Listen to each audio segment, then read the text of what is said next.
থেকে আমরা ঘুরে আসলাম। বিগত 16-17 বছর ধরে জেলে ছিলেন, মৃত্যুদণ্ডের আসামি ছিলেন।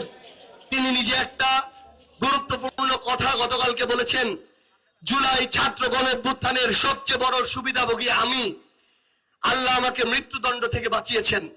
আমরা তাকে ধন্যবাদ দিতে চাই এই কারণে যে কৃতজ্ঞতা স্বীকার করার মতো সৎ সাহসটা তার আছে।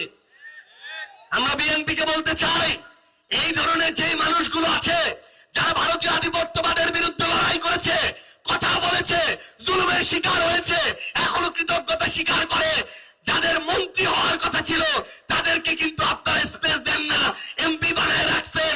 আমরা এর মধ্য দিয়ে এটা বুঝতে পারি যে যারা আধিপত্যবাদের বিরুদ্ধে কথা বলে সেই মানুষদেরকে আপনারা আস্তে আস্তে সাইড করে দিচ্ছেন।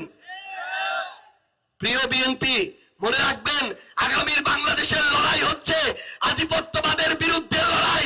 আগামীর বাংলাদেশের লড়াই হচ্ছে জালিমের বিরুদ্ধে লড়াই, অন্যায়ের বিরুদ্ধে লড়াই। আগামীর বাংলাদেশের লড়াই হচ্ছে মিথ্যার বিরুদ্ধে লড়াই।